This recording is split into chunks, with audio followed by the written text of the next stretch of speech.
It's my pleasure to welcome to this episode of Women in Rugby League someone who's actually become a good friend. I've only just found in the world of rugby league, but she is a legend in Barrow and West Cumbria. Welcome, Mary McPortland, or a lot of people will know you as Mary Mac. That is dead on. And as I say, it's always brilliant to meet you, Julia, too. Yeah, yeah. Well, thank you for this being involved in this interview. It's just so key to the history because you've uncovered. So, having seen what we were doing in Women in Rugby League, you decided to do a lot of research in the Barrow and Fairness area and have uncovered some amazing history, Yeah. which we'll come on to in the future. But first of all, tell us about your involvement in Rugby League and why you got involved and all those sort of things. Well, originally, I I was involved as a fan, really, because I would go to the local matches, which was Barrow Rugby League at the time, and I remember going to the games there, and we used to have the big teams there, and I remember Australia touring there, and so I've been to see some really good games there. But I've been mad about sport my whole life, and so it was just another sport that I was interested in.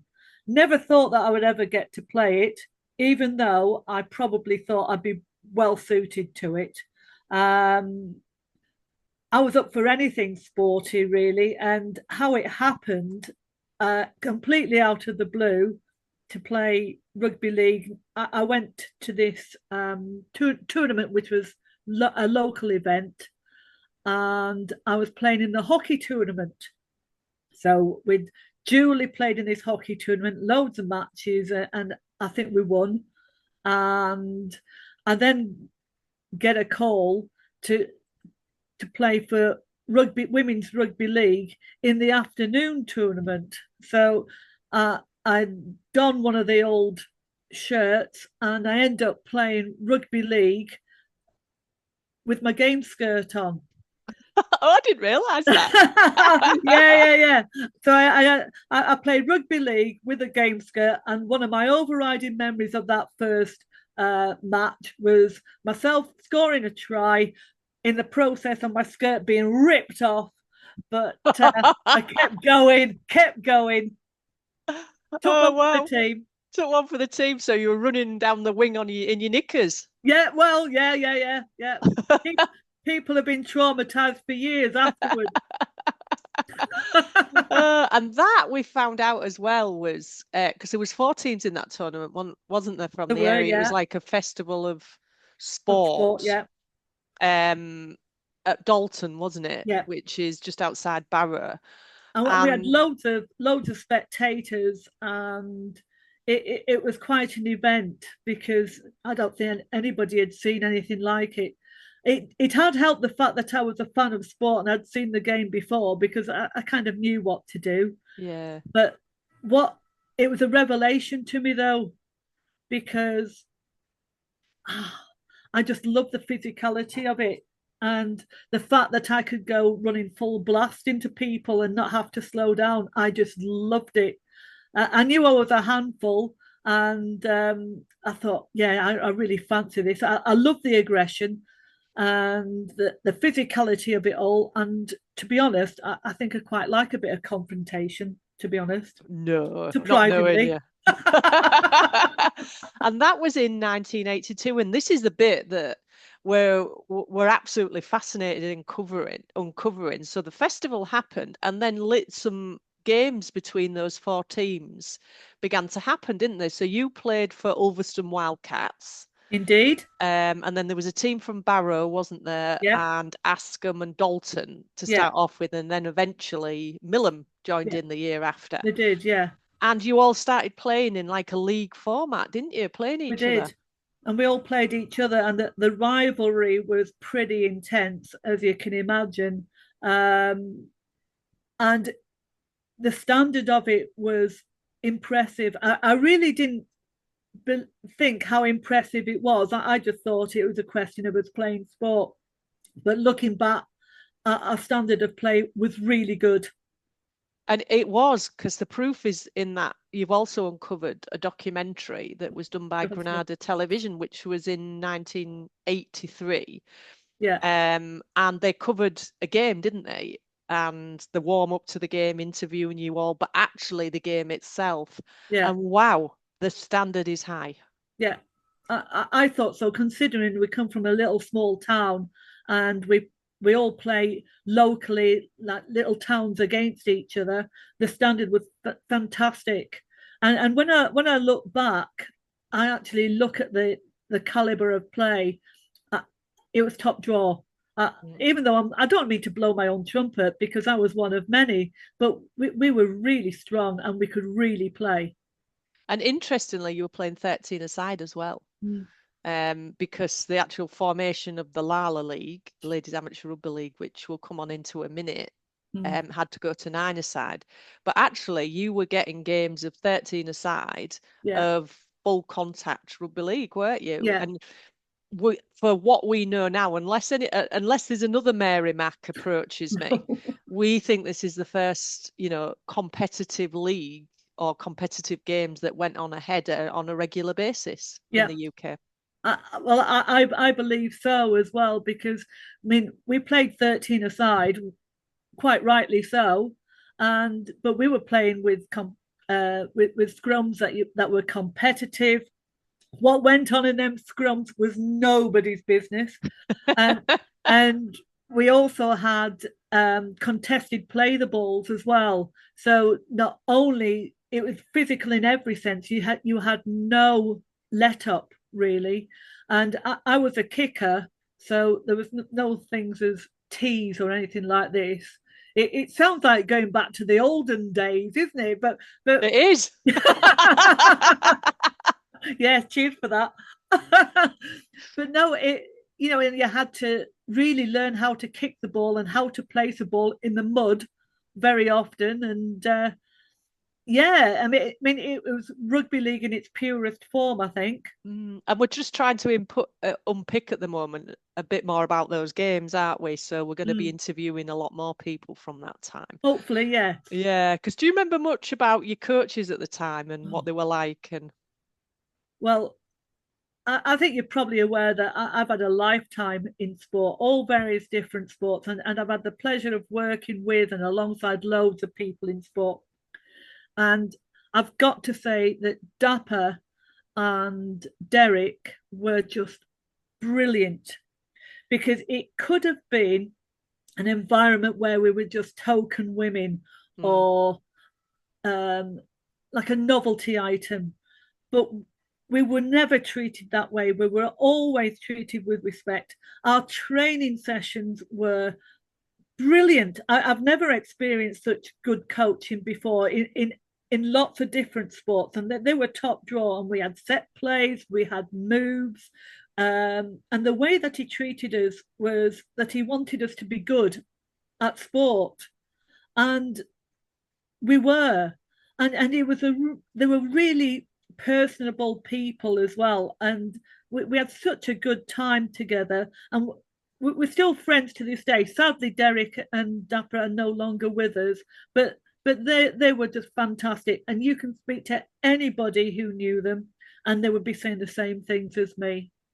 absolutely. And you can see in the documentary, although it's very 1980s, Yeah, but it's more actually 1970s where we were then. Do you know what I mean? In that yeah, sense, yeah, yeah. yeah, yeah, it was. And but what amazed me was, the level of physicality, but Mm. also the fact that the coaches actually did full-on tackles on the players. Well, well, not our coach. Yeah, Our coach was a bit too savvy for that, but yeah, yeah, I think the other coach asserted himself. he did live on Granada television or Yes, on he did. Granada television. Yeah. So we know that you were sort of playing each other, and then excitingly, Ulverston, while the other teams, there was two festivals of sports that Mm. we're aware of, aren't Yeah, there? And that we with know of. 5 teams, and that we know you were playing in regular competitions Mm. fixtures. But you actually then, Ulverston Wildcats, then moved on to the next stage when the other teams folded, didn't you? So Yeah, we think they were going on a couple of years.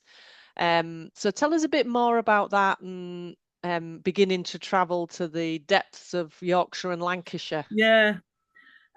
We had a good local rivalry, as I said, and we were having to battle all kinds of factors, really. But I think the biggest factor was the money situation, really. We didn't have anything, and neither did the other clubs.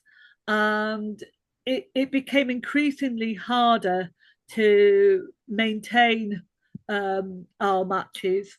And for whatever reason, other clubs folded away, but we were going from strength to strength. I believe that we were nearly unbeaten for virtually 4 years. And so we travelled further afield, and we were playing team from Guiseley and beyond. And Warrington, you played. Adam, Warrington, oh yeah, Crossfields, you yeah, played. yeah, yeah, yeah. Keighley. Warrington, yeah. And and our trips were legendary, especially especially the drinking and the on the way back. But as I say, we were a good team, and we were strong, and we were together, and we had tremendous team spirit, which still resonates today, because we're all still mates. Yeah, and interestingly, and this is the exciting thing about the work that you've been doing about uncovering the history of Mm. women's rugby league in the Barrow and Fairness area, is you discovered a runners-up trophy from the number 7 competition, Yeah, we did. which has shown that there was a league in 85, 86 that we didn't know about, which I is know fabulous. And that's the it is. league that you were in. It is, and we we struggled for players at around this point, and looking back, it should have been something we should have planned for, but we didn't plan really. We just did, You just and wanted to play, didn't you? yeah, yeah, and we lost out by, I think it was on points difference, which was gutting because we wanted to win, and Mm. we'd been used to winning as well, Mm. so it becomes a bit of a Yeah, pattern. yeah. And we haven't worked out who you won yet, have we? But we'll get to that as I uncover history of other teams. Yeah, yeah, yeah, of course. Yeah, Yeah. yeah, because I don't remember losses. I do remember victories. Isn't that funny? Absolutely. And it's really interesting, isn't it, that, we've had these discussions around how the team then, they were a young team, weren't they? And Yeah, they just went their own way. yeah. And as I say, it's developing the foundations, and we didn't have anything. We had what we had, and and people move away. People have different jobs, different priorities, and there wasn't the structure of sport that there was for men in them days for women. Because there was just no maintenance of the sport. And rugby league is a bit of a minority sport as well. Not in the north, obviously, Mm. but we were battling against the odds a lot of the time. But to be honest, that actually was in our favour because we Yeah. did it in spite of it all. Yeah, absolutely. And when you start talking to women from that time, it is definitely the case. Um, and you yourself then went into a career of sport, didn't you, and PE and moved away for a while. Yeah, yeah, loved it. Um, no sport I don't like. Not so good at that, the old balancing stuff like skating or anything like that. Not your delicate sports. Um, but yeah, no, I spent my whole life. I was teaching in East London for years, and had the pleasure of working with all these boys over the years because I taught boys. So groundbreaking right from the word You go. was because you were the first woman to do that as well, weren't you? Yeah, apparently I was the first woman um, female PE teacher in an all boys school in the country. And I think I was most probably the last as well. And you had a phenomenal career in that as well, and brought so many young men Yeah, into the world of sport and made a difference to so many lives as well. yeah, yeah. You don't like to blow your own trumpet, but we're putting it like that. Yeah, probably. But really, it was just giving other people the joy of sport, because I know that how much it saved me, and I know how much I loved it, and I felt validated by it, and it gave me a lot in my life, did sport. And that's all I was doing, was giving it back, really. You make it Mm. sound a bit like I was doing this gift to everybody, but I wasn't. It was a joy throughout. Still in Yeah, touch with them to this day. yeah, and that's brilliant. That shows you have given a gift, because it's a gift to be able to give, but also make it a joy for others to enjoy as well. So I'm not having any of that. You are a pioneer and you're an ambassador, Mrs. So we're going to have Okay. all of that. Mm. But then excitingly, so you did all this great work down in a really tough area in London, Yeah, and then you decided to come back to the old homeland. I did. Yeah, yeah. I've come back to the frozen north, and I decided that, in my retirement, well, retirement, yeah, as if I'm ever going to stop. But I'd literally just finished an MA in sporting careers, and that intrigued me a little bit. That got me thinking into how people from not high earning sports, what did they do when that's finished, especially if it's took over a lot of their time and they haven't had time to study or that sort of stuff. What did they do afterwards? So I devoted my MA in that, thinking that's a pathway that I would go down. But isn't it funny how things turn out? It is, isn't it? And what I ended up doing was becoming a director at Barrow Raiders, the club that all them years ago I was a fan of. And that was a fantastic opportunity to work closely at a professional rugby league club. And I learned a lot through that. And I was personally involved in the women's section there as well. Yeah, absolutely brilliant. And that's when we sort of met, wasn't it? When It was. you stalked me for a while. I did, yeah. Yeah, and that's when you started sort of telling the stories of not just those early days, but actually the history of women's rugby league in Barrow, in fairness, Yeah, which is a rich history. I think we've yeah. only got a handful of years where there was no activity at all, right No, from those early 80s. yeah, There was then Barrow Ladies, wasn't there, or Bluebirds as they were yeah, called they for a were. bit. And then Um, Askham Harlequins. And the more I looked into it, the more I realised I don't know the half of it. And I'm discovering all kinds of wonders in women's rugby league, and the heritage of our rugby league past up in the Furness Peninsula is fantastic. And the level of play generally from the players in our area is incredible. Well, just in the Great Britain era, which was 1996 to 2000, you had six Great Britain Yeah. internationals in that period. And then there And were then significant internationals too. there were, That they were game changing players.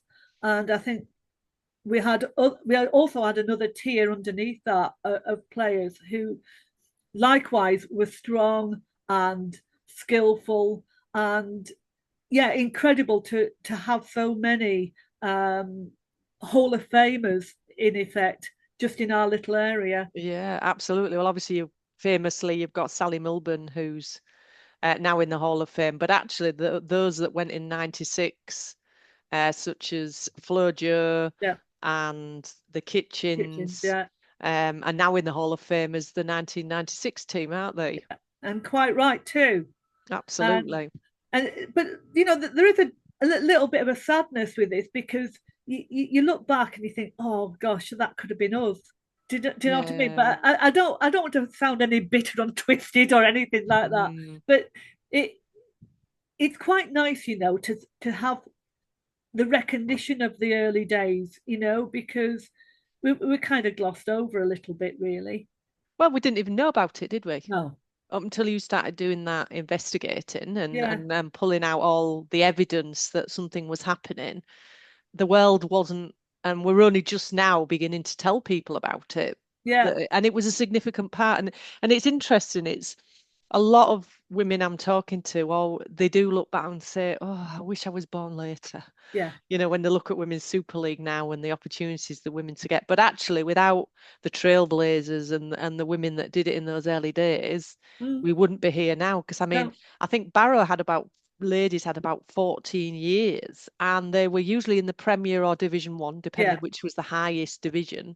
And as you said, Askham had another 6 year period Yeah. of very successful years. In fact, we know that Wakefield, who were unbeaten, Barrow is unbeaten for 12 years, Wakefield, as in they had a 7 years. 12-year period and they were only beaten twice in that Yeah. period, Barrow being one of them because they Yeah. had so many talented players. Yeah. I mean, I look at that team and I think, gosh, yeah, I'd like to have been involved with that one because such variety and scope of players. I liked it, and that's what I like about rugby league, because it's a sport for all. Even though you might think you look at it, oh, that's a bit too rough and tough. It ain't, because you can adapt and adjust according to your build, your size, your speed. I think that there's opportunities for every woman to play. Yeah, yeah. And you look at some, smaller women that have played in the past and they've survived and been talented players because of it, Yeah, haven't they? So, yeah. I mean, if you look at the Kitchen Sisters, there's nothing on either of them, is there? No, Yeah, they no. were But phenomenal you wouldn't mess, would internationals. you? No, you wouldn't. So then we look at now. So when you begin to look at now, and obviously your role as director at Barrow Raiders, Mm. and what's happening now, what's your thoughts to all those early years and What are my and the thoughts? progress? Yeah. Um,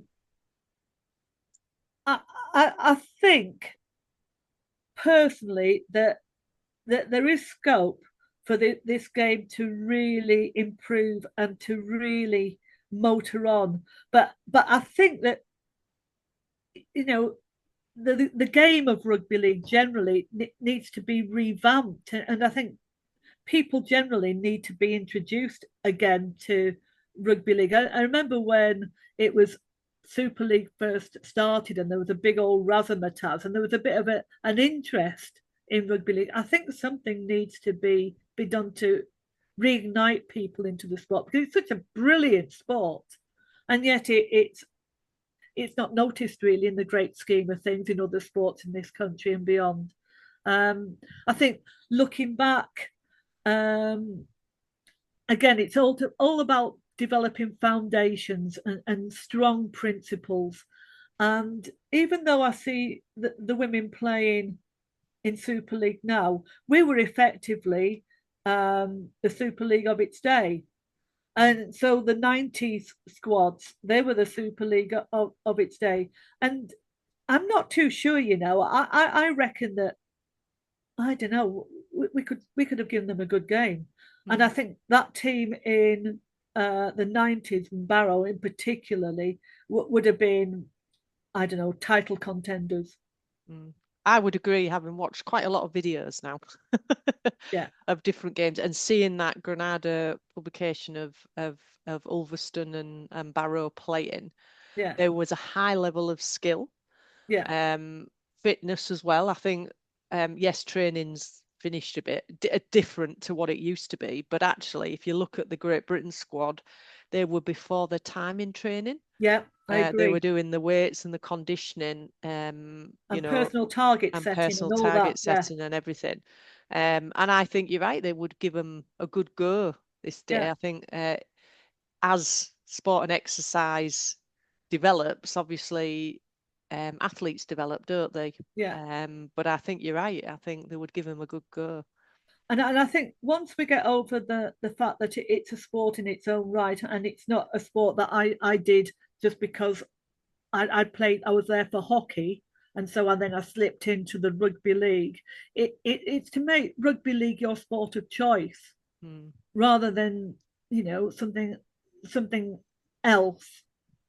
And I mean, I just thoroughly enjoyed playing, absolutely thoroughly enjoyed playing, and I regret that we finished when we did Hmm. because it finished too soon. We had unfinished business. Yeah, I would agree now looking at it that, you only did that first season, and I think you could have really contributed to the Yeah, next seasons as they went on, without a doubt. But yeah, it's interesting, isn't it, about an area like Barrow that people do travel for work and education. yeah, And that's still the case, isn't it? They come yeah, back, like you've come back, because it's yeah. beautiful. But actually, in order to get opportunities, You have to travel economic far. opportunities, you have to travel, don't you? You do. And I went to the capital. I went to London because I thought, well, bright lights, big city. It's got everything I need. Mm, Whereas I couldn't progress where I was in my local town because we had no transport, we had no money, and you just did what you did. yeah, yeah, absolutely phenomenal. Mary, thank you. Thank you for all you've done. I don't know if there's anything that we've missed in this, because I know you've um, got a whole host of things that you want to share, that you'd want to share Mm. with us in this interview that we've missed in your list that I can see you looking at. Is it that obvious? Oh, well, a few notes. What these? Um, uh, yeah, there is actually. I mentioned about it finishing too soon, and we had more Yeah. to give and everything. Um, I just got to say that the rivalry between us was very real, and we were aware, that we were defying convention and we were defying stereotypes, but we did it anyway, and we were watched and supported by volunteers and coaches that were brilliant and supporters that were brilliant, and they would come not as a novelty but watch us because we could really play. And I think that's a testimony that we have. We weren't just making up the numbers. We were great, and we were friends then, and we were friends today. And And that's men and women, isn't it, that yeah, we're supportive of. And that was well before its time, wasn't it? yeah, it was. And it Yeah. was and as I say, I can ring them up now, and we can just carry on where we left off. But that's sport for you, isn't it? That's Yeah. true sport for you. It is, it is. And particularly sport at that time, women will tell you sport at that time how important that community and friendship was, and how it built their resilience and skills that took them into the future. Yeah, and I think it's a sport that it, I mean, I think it could be just a fantastic thing to people with their mental health, um, to offload any aggression or anxiety. I mean, and then you've got your teammates alongside you, and when you're playing something so tough, it really you know who your friends are in that team, and we were all friends, and that's great, isn't it? It is great within itself. Mary, thank you. Thank you for the work that you did in those early years, for Oh, trailblazing and having your skirt ripped off in those early days. yeah, But for your constant championing of sport, which has yeah, been really, really important, but also for the work that you've been doing now to uncover that history, and for us to talk about those pioneering years and what happened, because it's just so important for the future mm, that the generations down the line know what women did, and that actually the skills and everything that they had at that time yeah. were phenomenal. And without that, we wouldn't have what we have today. So thank you very much. Thank you very much. It's only a little bit, but it helps, eh?